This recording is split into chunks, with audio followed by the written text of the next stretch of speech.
for YouTube about how to have a good experience with your weave, because weaves are under attack right now. Weaves are so not in vogue for a lot of people. And I forgot one of the most important tips, and that is texture matching. You know, a lot of people wear closures, a lot of people wear frontals and wigs, but a lot of people still have leave out, and they still blend their hair, and they're blending natural hair with hair extensions. And it is important to get a texture that matches as close to yours as humanly possible. And that's the best way to minimize overusing heat tools, over styling to blend this hair. You have to get a texture that matches yours, even if you're going to wear it straight. Even if you're going to wear it curly, no matter how you're going to wear it, you need a texture that matches yours. For maintaining your leave out with your sew-in weave is only use heat tools on wash day. You cannot flat iron dirty hair. You cannot. It's going to break off. So you have to wait until wash day, and that's the benefit of having the steam treatments, the deep conditioning treatments. And every 6 weeks when you come here, we do a light protein every 6 weeks. But you can minimize that damage by only using heat tools on shampoo day. Oil is not a moisturizer.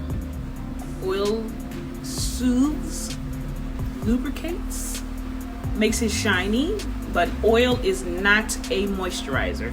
If you need to moisturize your hair, especially your braids for your sew-ins, you need a water-based moisturizer, not oil. Oil feels really nice, especially for a dry scalp. It's really oil. Imagine oil on your dry feet. It feels good, it looks good, but it is just an illusion. You need a water-based moisturizer for your braids to moisturize your hair. And as far as, like, sometimes there are heavy cream dresses that's in a jar, not a bottle but a jar, and those are pretty good too.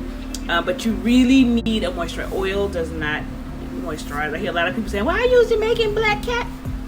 No, these are my two favorite leave-ins to use for your braids underneath your sew-in or under your wig. This one is perfect for every texture, especially fine textured hair. It's a watery consistency, it moisturizes, and it does not weigh your hair down. This is my second favorite. This one is better for coarser hair or color treated hair. It has a milky consistency and a very perfumey smell, so you have to use this one sparingly. You have to maintain and moisturize your hair underneath your braids and your wigs. You have to moisturize frequently. It's not a break from your hair, it's a break from too much heat and styling. So always moisturize your braids.